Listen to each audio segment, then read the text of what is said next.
We have another example of compartmental modelling, which you've looked at already in the contaminated land and carbon examples. This is just showing another technique for solving systems of linear equations. You should pick that up. I mean, that's what's going on in a lot of these exercises and the work that you're going to do in other sections of measuring and predicting as well. Quite often it's down to solving sets of equations. Here's an example where you're going to use matrix inversion, and that's a useful thing in itself. It's also showing you some practical skills in Excel that hopefully you should be able to use in similar problems that are likely to come your way. As well as matrix inversion, you're also going to use iteration as a way of solving these sets of equations. And iteration is very important for you to have a look at. It's clearly exposed how it works, and it really shows you one of the main advantages or the main functions of actually using a computer, in that it's about doing about doing repetitive actions very fast. And actually Excel's a great big application on the computer, and it's doing loads and loads of this stuff anyway, but you don't normally see it. So the little bit that you're going to see of this iterative process is something that's been written over the top of something that's much more complicated anyway, and it's working towards having a little bit of an understanding of computer programming, and as we're doing that through Excel, it's almost sort of going backwards to go forwards, really, in that Excel is a very great big complicated computer program that hides away the fact that it's really working like a computer program, and then we're going to use Excel to expose a little bit of a computer program anyway. It's largely because Excel is used for accounting and secretarial work, whereas we're science and engineering people. We've got another set of compartments. I think the example, though I've not named it, is actually about radionuclides being moved around a human body, going from organ to organ, and what we're trying to do is work out what the concentrations are likely to be as they build up in these organs. Now, it could just as well be another situation where you're looking at soil or something in the atmosphere or in a water body. This sort of compartmental modelling approach used very widely, and this is one way of actually coming to solutions for it. So we've got a system where there's something entering from outside, which, as you know, we call compartment 0. There's a flux in, and then it's going into these compartments labelled x1 to x5, and there's a certain proportion that's moving over time. They're these transfer coefficients which you've come across already. I've put them on the diagram as close to the arrow that they relate to. So this is the transfer coefficient between x2 and x3, and as it says in the text boxes, again we're assuming that it's a linear donor-controlled flux. So it all depends on the concentration in x2 as to how much is moving into x3. The flux from x2 is proportional to the concentration in x2, and it's equal to the concentration in x2 multiplied by the proportionality coefficient, or the transfer coefficient in this case, which is 0.5. So they're listed there, and then they're written on here. So it means that we can actually write a set of equations for the concentrations, first of all for the fluxes for each compartment. We know also, if we assume that the system's at equilibrium, that the fluxes are going to be 0 for these compartments. The amount going in is the same as the amount coming out. Now that's true except for compartment 1, where there's material coming in from the outside. So that's what it's saying in this text box here. So as far as sorting out these sets of equations, then we can write them into this matrix form. Here's the matrix of the unknowns for us, which is the concentrations. We know that the fluxes are proportional to the concentrations in the compartments. They're the unknowns, so I've called them x1, x2, x3, x4, x5. And if we multiply the flux by the concentration in that compartment, and then we add all those together, then we'll get the total. So x1. So if we consider x1, we've got, well, what's going in, what's going out. We've got 0.5 going out, so that's minus 0.5, and we've also got 0.01 going out, so minus 0.5 plus minus 0.01. So we can write in here equals, have a bracket, minus 0.1, sorry, 0.5 plus 0.1. It's with a minus sign in front of it, so minus 0.51. We'll deal with this at the end, which is, in this case it's the balance, because it doesn't come to 0. Then this will be compartment x2 we're considering now. So in this equation, as far as x1's concerned, it has no interaction with x2. There's nothing coming from x2 into x1, so that's a 0. x3, there's nothing going from x3 to x1 either, so that's a 0. x4, there's something coming from x1, but there's nothing going there. There's nothing going into x1, so that's 0 as well. And x5 also, that's going to be 0 as well. There's nothing going from x5 to x1. You can see a lot of values in this matrix are going to be zeros, because largely you've got to flow through mostly in one direction. There's some crossover. So the way the matrix works is that if we multiply these numbers by these, then we get the answer in here. Now in this case the answer is not going to be 0, the answer is going to be 1. Okay, and in fact if you think about the way you'd need to write the equation, you'd have to move the 1 to the other side of the equation, so it becomes minus 1. So we expect to see minus 1 in there. For all the rest of these compartments, what goes in is the same as what comes out, and therefore the rate of change is 0. So these are all going to be zeros. So we can put those in as 0. Okay, let's consider x2. So x2 from x1 has got an input flux of 0.5. So I'm going to put 0.5 is coming from x1. x2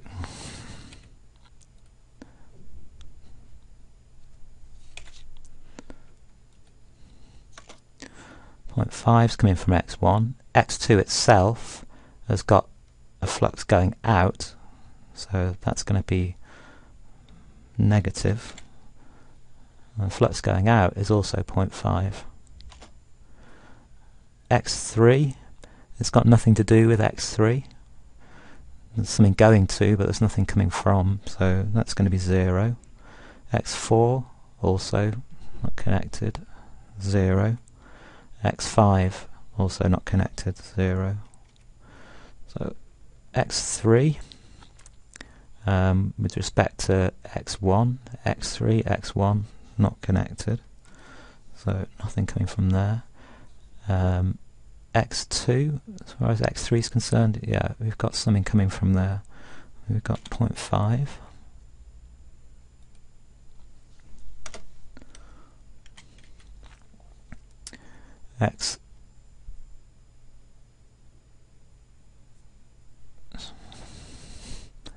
x3 itself, going out of x3, we've got 0.7, so that's minus 0.7. x4, we've actually got something coming in from x4, so that's going to be a positive from x4, 0.2. And then x5, nothing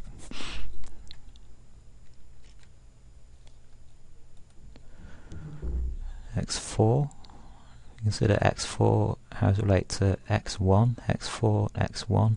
There's something coming from x1 in this case, so that's 0.01. x4 related to x2, nothing. x4 related to x3. There's actually something going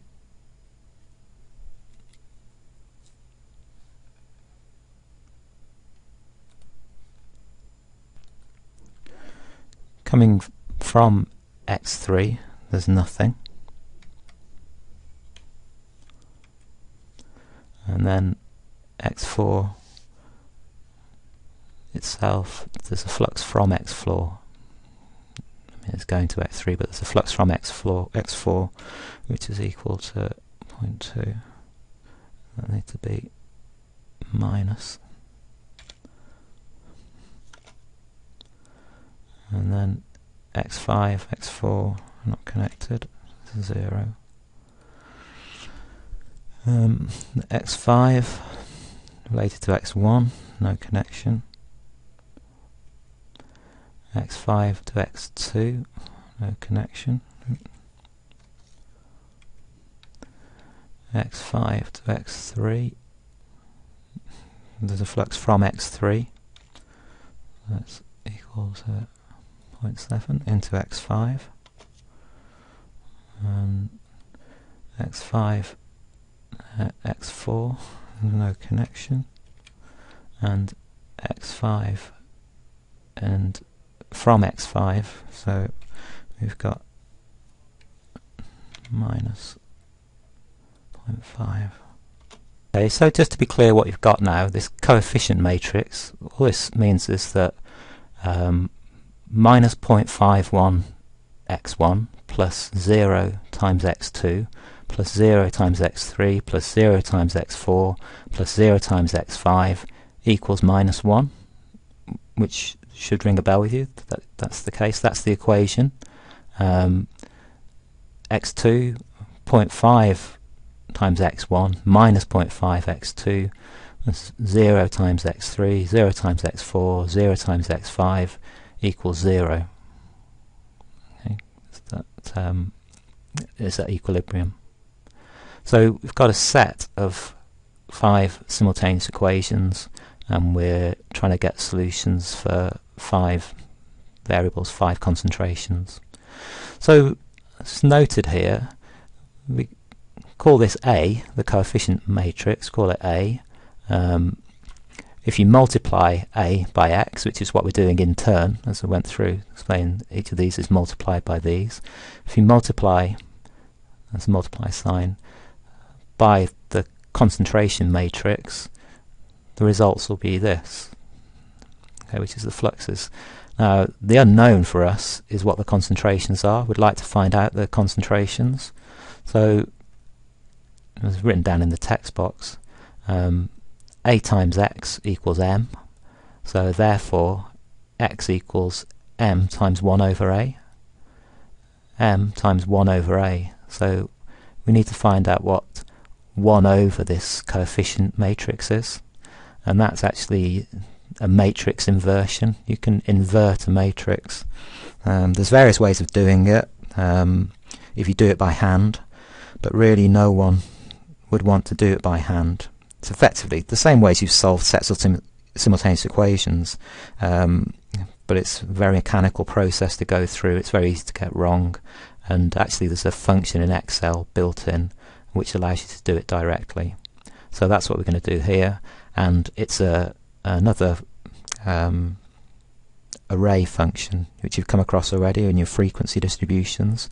So for the array function, we need to first of all mark where we want the results to go. So they're going to go in here, 1 over A. This is going to be our inverted matrix, and then we click in the formula bar to enter the formula, and it's M for matrix inverse. We open the brackets for the argument and it prompts us as to what it needs to be. We need to put in the array that we're going to invert, which is this, and close the bracket, and then we press Control Shift Enter to enter the array function, and that inverts the matrix for you, which you've basically it's solving a set of 5 simultaneous equations, which if you try to do it by hand is quite painful. So it's a very useful feature in Excel. So you've inverted the matrix. M is the same here, -1, and then the rest 0, so we can put that in. Place that in, and then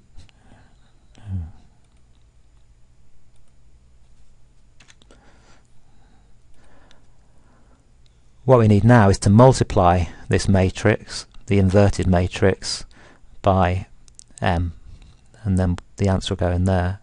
The matrix multiplication is also another Excel function and another array function, so enter where we want it to go, and then in the formula bar, M for matrix, MULT for multiply, open the bracket, and we need to write equals in front of it, open the bracket, prompts us for the arrays. First array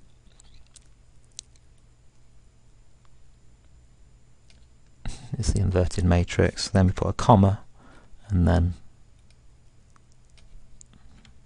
the matrix. Again, Control Shift and Enter, and there we go, we've got the answer.